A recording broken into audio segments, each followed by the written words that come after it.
हरे कृष्णा दोस्तों, शास्त्रों में बताया गया है कि सत्यनारायण व्रत कथा का पाठ करने से व्यक्ति को 1000 यज्ञ करने के बराबर पुण्य फल की प्राप्ति होती है। सत्यनारायण भगवान व्रत कथा में भगवान विष्णु के सत्य स्वरूप के बारे में बताया गया है। इस व्रत का पाठ करने से घर में सुख समृद्धि का वास होता है और भगवान विष्णु की कृपा बनी रहती है। तो आज हम बृहस्पतिवार के दिन भगवान श्री सत्यनारायण भगवान की कथा का श्रवण करेंगे।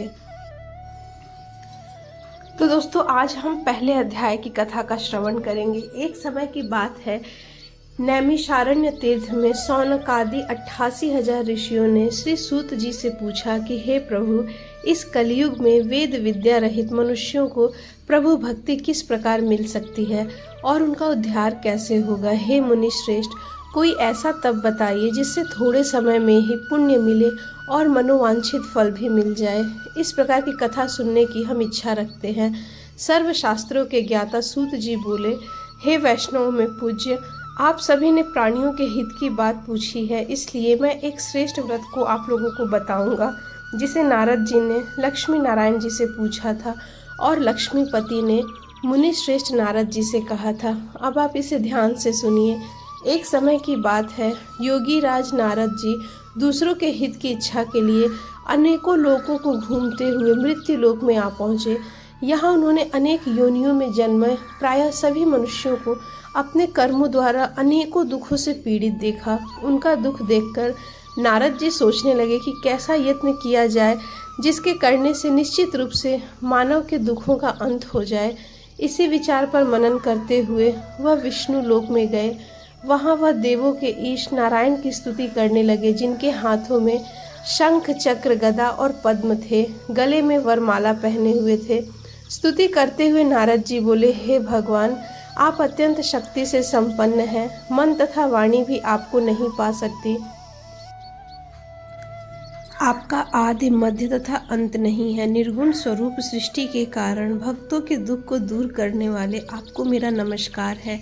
नारद जी की ऐसी स्तुति सुन विष्णु भगवान बोले, हे मुनि श्रेष्ठ, आपके मन में क्या बात है? आप किस काम के लिए पधारे हैं, उसे निसंकोच कहिए। इस पर नारद मुनि बोले कि मृत्यु लोक में अनेक योनियों में जन्मे मनुष्य अपने कर्मों के द्वारा अनेकों दुख से दुखी हो रहे हैं। हे नाथ, आप मुझ पर दया रखते हैं तो बताइए कि वे मनुष्य थोड़े से प्रयासों से ही अपने दुखों से कैसे छुटकारा पा सकते हैं। तब श्री हरि बोले, हे नारद, मनुष्यों की भलाई के लिए तुमने बहुत अच्छी बात पूछी है, जिसके करने से मनुष्य मुंह से छूट जाता है। वह बात मैं तुमसे कहता हूँ। स्वर्ग लोक व मृत्यु लोक दोनों में एक दुर्लभ उत्तम व्रत है जो पुण्य देने वाला है। आज प्रेमवश होकर मैं उसे तुमसे कहता हूँ। श्री सत्यनारायण भगवान का यह व्रत अच्छी तरह विधान पूर्वक करके मनुष्य तुरंत ही यहाँ सुख भोग कर मरने पर मोक्ष प्राप्त करता है। श्री हरि के वचन सुन नारद जी बोले कि उस व्रत का फल क्या है और उसका विधान क्या है, यह व्रत किसने किया था, इस व्रत को किस दिन करना चाहिए, सभी कुछ विस्तार से बताएं। नारद जी की बात सुनकर श्री हरि बोले, दुख व शोक को दूर करने वाला, यह सभी स्थानों पर विजय दिलाने वाला है। मानव को भक्ति व श्रद्धा के साथ शाम को श्री सत्यनारायण की पूजा धर्म परायण होकर ब्राह्मणों व बंधुओं के साथ करनी चाहिए। भक्ति भाव से ही नैवेद्य, केले का फल, घी, दूध और गेहूं का आटा सवाया लें। गेहूं के स्थान पर साटी का आटा, शक्कर तथा गुड़ लेकर वह सभी भक्षण योग्य पदार्थों को मिलाकर भगवान का भोग लगाएं। ब्राह्मणों सहित बंधु बांधवों को भोजन भी कराएं। उसके बाद स्वयं भोजन करें। भजन कीर्तन के साथ भगवान की भक्ति में लीन हो जाएं। भजन कीर्तन के साथ सत्यनारायण भगवान का यह व्रत करने से मनुष्य की सारी इच्छाएं निश्चित रूप से पूरी होती हैं। इसी कलिकाल अर्थात कलयुग में मृत्यु लोक में मोक्ष का यही एक सरल उपाय बताया गया है। तो पहले अध्याय की कथा यहाँ समाप्त होती है। दूसरा अध्याय इस प्रकार है। सूत जी बोले, हे ऋषियों, जिसने पहले समय में इस व्रत को किया था उसका इतिहास कहता हूँ, ध्यान से सुनो। सुंदर काशीपुरी नगरी में एक अत्यंत निर्धन ब्राह्मण रहता था। भूख प्यास से परेशान हो वह धरती पर घूमता रहता था।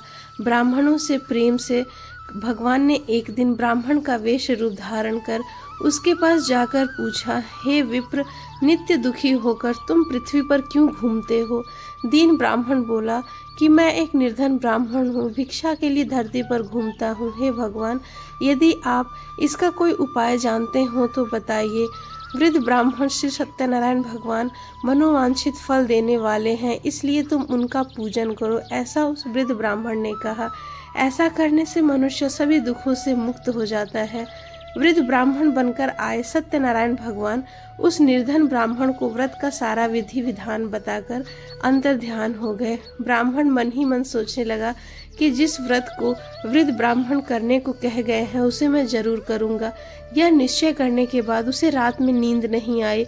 वह सवेरे उठकर श्री सत्यनारायण भगवान के व्रत का निश्चय कर भिक्षा के लिए चला गया। उस दिन निर्धन ब्राह्मण को भिक्षा में बहुत अधिक धन मिला, जिससे उसने बंधु बांधवों के साथ मिलकर श्री सत्यनारायण भगवान का व्रत संपन्न किया। भगवान सत्यनारायण का व्रत संपन्न करने के बाद वह निर्धन ब्राह्मण सभी दुखों से छूट गया और अनेक प्रकार की संपत्ति से युक्त हो गया। उसी समय यह ब्राह्मण हर माह इस व्रत को करने लगा। इस तरह से सत्यनारायण भगवान के व्रत को जो मनुष्य करेगा वह सभी प्रकार के पापों से छूटकर मोक्ष को प्राप्त होगा। जो मनुष्य इस व्रत को करेगा वह हर विधि से मुक्त होगा। सूत जी बोले कि इस तरह नारद जी से नारायण जी का कहा हुआ श्री सत्यनारायण व्रत को मैंने तुमसे कहा। हे विप्रो, मैं अब और क्या कहूँ? ऋषि बोले, हे मुनिवर, संसार में उस विप्र से सुनकर और किस किस ने इस व्रत को किया, हम सब इस बात को सुनना चाहते हैं, इसके लिए हमारे मन में श्रद्धा है। सूत जी बोले, मुनियों, जिसने इस व्रत को किया है वे सब सुनो। एक समय वही विप्र धन व ऐश्वर्य के अनुसार अपने बंधु बांधवों के साथ इस व्रत को करने को तैयार हुआ। उसी समय एक लकड़ी बेचने वाला बूढ़ा आदमी आया और लकड़ियां बाहर रखकर अंदर ब्राह्मण के घर में गया। प्यास से दुखी व लकड़हारा उनको व्रत करते देख विप्र को नमस्कार कर पूछने लगा कि आप यह क्या कर रहे हो? तब उन्होंने बताया कि मैं सत्यनारायण भगवान का व्रत कर रहा हूँ तथा इसके करने से क्या फल मिलेगा वो भी बताएं। ब्राह्मण ने कहा कि यह सब मनोकामनाओं को पूरी करने वाला सत्यनारायण भगवान का व्रत है। इनकी कृपा से ही मेरे घर में धन धान्य आदि की वृद्धि हुई है। विप्र से सत्यनारायण व्रत के बारे में जानकर लकड़हारा बहुत प्रसन्न हुआ। चरणामृत लेकर वह प्रसाद खाने के बाद वह अपने घर चला गया। लकड़हारे ने मन ही मन संकल्प किया कि आज लकड़ी बेचने से जो भी धन मिलेगा उसी से श्री सत्यनारायण भगवान का मैं उत्तम व्रत करूंगा। मन में इस विचार को ले बूढ़ा आदमी सिर पर लकड़ियां रखकर उस नगर में बेचने गया जहां धनी लोग ज्यादा रहते थे। उस नगर में उसे अपनी लकड़ियों के दाम पहले से 4 गुना अधिक मिले। बूढ़ा प्रसन्नता के साथ दाम लेकर केले, शक्कर, घी, दूध, दही और गेहूं का आटा लेकर सत्यनारायण भगवान के व्रत के अन्य सामग्रियां लेकर अपने घर गया। वहां उसने अपने बंधु बांधवों विधि विधान से सत्यनारायण भगवान का पूजन और व्रत किया। इस व्रत के प्रभाव से वह बूढ़ा लकड़हारा धन, पुत्र आदि से युक्त होकर संसार के समस्त सुख भोग कर अंत काल में बैकुंठ धाम को चला गया। तो इस प्रकार श्री सत्यनारायण भगवान के व्रत कथा का दूसरा अध्याय समाप्त होता है। तीसरा अध्याय इस प्रकार है। सूत जी बोले, हे श्रेष्ठ मुनियों, अब आगे की कथा मैं आपसे कहता हूँ। पहले समय में उल्कामुख नाम का एक बुद्धिमान राजा था। वह सत्यवक्ता और जितेंद्रिय था। प्रतिदिन देव स्थानों पर जाता, निर्धनों को धन देकर उनके कष्ट दूर करता। उसकी पत्नी कमल के समान मुख वाली सती साध्वी थी। भद्रशिला नदी के तट पर उन दोनों ने श्री सत्यनारायण भगवान का व्रत किया। उसी समय साधु नाम का एक वैश्य आया। उसके पास व्यापार करने के लिए बहुत सा धन भी था। राजा के व्रत को देखकर वह विनय के साथ पूछने लगा कि हे राजन, भक्ति भाव से पूर्ण होकर आप यह क्या कर रहे हो? मैं सुनने की इच्छा रखता हूँ, मुझे बताइए। राजा बोले, हे साधु, अपने बंधु बांधवों के साथ पुत्र आदि की प्राप्ति के लिए एक महाशक्तिमान श्री सत्यनारायण भगवान का व्रत व पूजन कर रहा हूँ। राजा के ऐसे वचन सुन साधु आदर से बोला कि हे राजन, मुझे इस व्रत का सारा विधान कहिए। आपके कथनानुसार मैं भी इस व्रत को करूंगा। मेरी भी संतान नहीं है और इस व्रत को करने से निश्चित रूप से मुझे संतान की प्राप्ति होगी। राजा से व्रत का सारा विधान सुन व्यापार से निवृत्त हो वो अपने घर गया। साधु वैश्य ने अपनी पत्नी को संतान देने वाले इस व्रत के वर्णन को सुनाया और कहा कि जब मेरी संतान होगी तब मैं भी इस व्रत को करूंगा। साधु ने इस तरह वचन किया और अपनी पत्नी लीलावती से कहा। एक दिन लीलावती पति के साथ आनंदित हो सांसारिक धर्म में प्रवृत्त हो श्री सत्यनारायण भगवान की कृपा से गर्भवती हुई। 10वें महीने उसके गर्भ से एक सुंदर कन्या ने जन्म लिया। दिनों दिन वह ऐसे बढ़ने लगी जैसे शुक्ल पक्ष का चंद्रमा बढ़ता हो। माता पिता ने अपनी कन्या का नाम कलावती रखा। एक दिन लीलावती ने मीठे शब्दों में अपने पति को याद दिलाया कि आपने श्री सत्यनारायण भगवान के जिस व्रत को करने का संकल्प किया था उसके वह करने का समय आ गया है, आप इस व्रत को करिए। तब साधु नामक बनिया बोला कि हे प्रिय, इस व्रत को मैं उसके विवाह के उपरांत करूंगा। इस प्रकार अपनी पत्नी को आश्वासन देकर वह नगर को चला गया। कलावती पिता के घर में रह वृद्धि को प्राप्त हुई। साधु ने एक बार नगर में अपनी कन्या को सखियों के साथ देखा तो तुरंत ही दूत को बुलाकर कहा कि मेरी कन्या के योग्य वर देखो। साधु की बात सुनकर दूत कंचन नगर में पहुंचा और वहां देखभाल कर लड़की के सुयोग्य वाणिक पुत्र को ले आया। सुयोग्य लड़के को देख साधु ने बंधु बांधवों को बुलाकर अपनी पुत्री का विवाह कर दिया। लेकिन दुर्भाग्य की बात यह है कि साधु ने अभी भी श्री सत्यनारायण भगवान का व्रत नहीं किया। इस पर श्री भगवान क्रोधित हो गए और शाप दिया कि साधु को अत्यधिक दुख मिले। अपने कार्य में कुशल साधु बनिया जमाई को लेकर समुद्र के पास स्थित होकर रत्नासरपुर नगर में गया। वहां जाकर दामाद ससुर दोनों मिलकर चंद्रकेतु राजा के नगर में व्यापार करने लगे। एक दिन भगवान सत्यनारायण की माया से एक चोर राजा का धन चुराकर भाग रहा था। उसने राजा के सिपाहियों को अपने पीछे आते देख चुराया हुआ धन वहां रख दिया जहां साधु अपनी जमाई के साथ ठहरा हुआ था। राजा के सिपाहियों ने साधु वैश्य के पास जाकर राजा का धन पड़ा देखा तो वह ससुर और जमाई दोनों को बांधकर प्रसन्नता से राजा के पास ले गए और कहा कि उन दोनों ने ही चोरी की है, हम आगे की कार्रवाई की आज्ञा दे। राजा की आज्ञा से उन दोनों को कठिन कारावास में डाल दिया गया और उनका सारा धन भी उनसे छीन लिया गया। श्री सत्यनारायण भगवान के श्राप से साधु की पत्नी भी बहुत दुखी हुई। घर में जो धन रखा था उसे चोर चुरा ले गए। शारीरिक और मानसिक पीड़ा, भूख प्यास से अति दुखी व अन्न की चिंता में कलावती के ब्राह्मण के घर गई। वहां उसने श्री सत्यनारायण भगवान का व्रत होते देखा, फिर कथा भी सुनी। वह प्रसाद ग्रहण कर रात को घर वापस आई। माता के कलावती से पूछा कि हे पुत्री, अब तुम क्या कहाँ थी और तुम्हारे मन में क्या है। कलावती ने अपनी माता से कहा, माँ, मैंने एक ब्राह्मण के घर में श्री सत्यनारायण भगवान का व्रत देखा। कन्या के वचन सुन लीलावती भगवान के पूजन की तैयारी करने लगी। लीलावती ने परिवार में बंधु बांधवों सहित श्री सत्यनारायण भगवान का पूजन किया और उनसे वर मांगा कि मेरे पति और जमाई शीघ्र घर आ जाएं। साथ ही यह भी प्रार्थना की कि हम सबके अपराध को क्षमा करें। श्री सत्यनारायण भगवान इस व्रत से संतुष्ट हो गए और राजा चंद्रकेतु को सपने में दर्शन देते हुए कहा, हे राजन, तुम उन दोनों वैश्यों को छोड़ दो और तुमने जो धन लिया है उसको वापस कर दो। अगर तुमने ऐसा नहीं किया तो मैं तुम्हारे धन, राज्य व संतान सभी को नष्ट कर दूंगा। राजा को यह सब कहकर वह अंतर ध्यान हो गए। प्रातःकाल सभा में राजा ने अपना सपना सबको सुनाया और फिर बोले कि बाणिक पुत्र को कैद से मुक्त कर सभा में लाओ। दोनों ने आते ही राजा को प्रणाम किया। राजा मीठी वाणी में बोला, हे महानुभाव, भाग्यवश ऐसा कठिन दुख तुम्हें प्राप्त हुआ, लेकिन अब तुम्हें कोई भय नहीं। ऐसा कहकर राजा ने उन दोनों को नए वस्त्र आभूषण भी पहनाए और जितना धन उनका लिया था उससे दुगना धन वापस कर दोनों वैश्य को विदा किया। इस तरह श्री सत्यनारायण भगवान व्रत की कथा का 3रा अध्याय समाप्त होता है। 4थे अध्याय की कथा इस प्रकार है। सूत जी बोले, वैश्य ने मंगलाचर कर अपनी यात्रा आरंभ की और अपने नगर की ओर चल दिया। उनके थोड़ी दूर जाने पर एक दंडी वेशधारी श्री सत्यनारायण ने उनसे पूछा, हे साधु, तेरी नाव में क्या है। अभिवाणी वणिक हंसता हुआ बोला, हे दंडी, आप क्यों पूछते हो, क्या धन लेने की इच्छा है। मेरी नाव में तो बेल व पत्ते भरे हुए हैं। वैश्य के कठोर वचन सुन भगवान बोले, तुम्हारे वचन सत्य हो। दंडी ऐसा वचन कह वहां से दूर चले गए। कुछ दूर जाकर समुद्र के किनारे बैठ गए। दंडी के जाने के बाद साधु वैश्य ने नित्य क्रिया के पश्चात नाव को ऊंची उठते देखकर अचंभा करते हुए नाव में बेल पत्ते आदि देखकर वहीं मूर्छित होकर जमीन पर गिर पड़ा। मूर्छा खुलने पर वह अत्यंत शोक में डूब गया।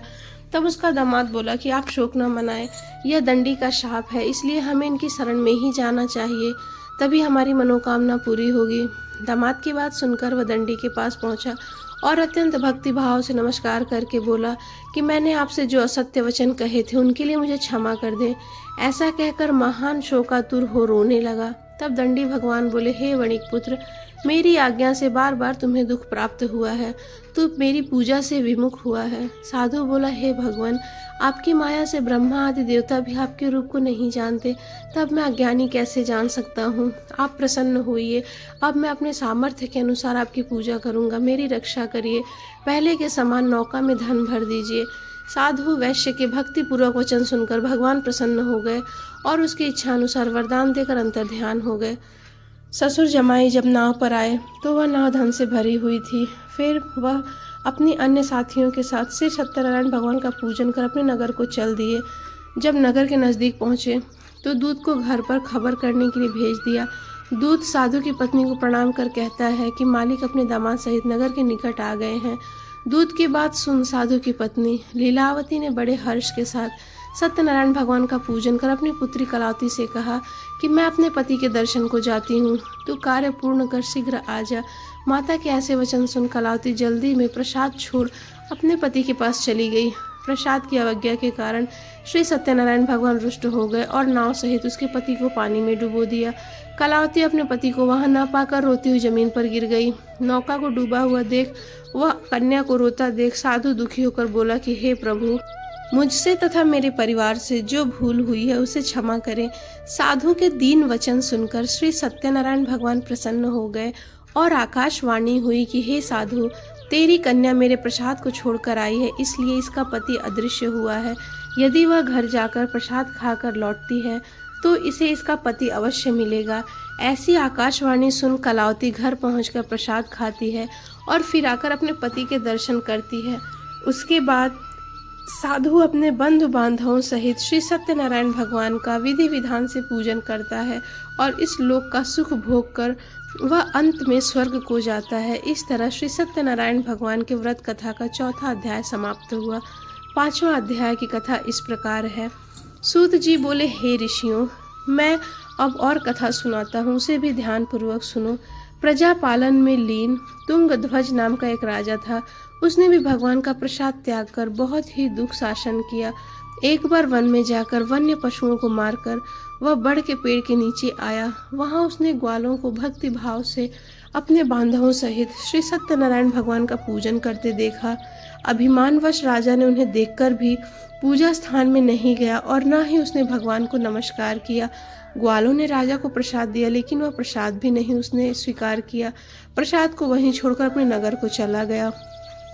जब वह नगर में पहुंचा तो वहां सब कुछ तहस नहस हुआ पाया, तो वह शीघ्र ही समझ गया कि यह सब भगवान ने ही किया है। वह दोबारा ग्वालों के पास गया और विधि पूर्वक पूजा करके प्रसाद खाया तो श्री सत्यनारायण भगवान की कृपा से सब कुछ पहले जैसा हो गया। दीर्घ काल तक सुख भोगने के बाद मरणोपरांत उसे स्वर्गलोक की प्राप्ति हुई। जो मनुष्य परम दुर्लभ इस व्रत को करेगा तो भगवान श्री सत्यनारायण की कृपा से उसे धन धान्य की प्राप्ति होगी। निर्धन धनी हो जाते हैं और भय मुक्त हो जीवन जीते हैं। संतानहीन मनुष्य को संतान सुख मिलता है और सारे मनोरथ पूर्ण होने पर मानव अंत काल में वैकुंठ धाम को जाता है। सूत जी बोले, जिन्होंने पहले इस व्रत को किया अब उनके दूसरे जन्म की कथा कहता हूँ। वृद्ध सतानंद ब्राह्मण ने सुदामा का जन्म लेकर मोक्ष की प्राप्ति की। लकड़हारे ने अगले जन्म में निषाद बनकर मोक्ष प्राप्त किया। उल्का मुख नाम का राजा दशरथ होकर वैकुंठ हो गए। साधु नाम के वैश्य ने मोरध्वज बनकर अपने पुत्र को आरे से चीरकर मोक्ष पाया। महाराज तुंगध्वज ने स्वयंभू होकर भगवान में भक्ति युक्त में होकर अंत में मोक्ष की प्राप्ति की। तो इस तरह श्री सत्यनारायण भगवान के व्रत के 5वें अध्याय की कथा भी समाप्त होती है। हरे कृष्णा।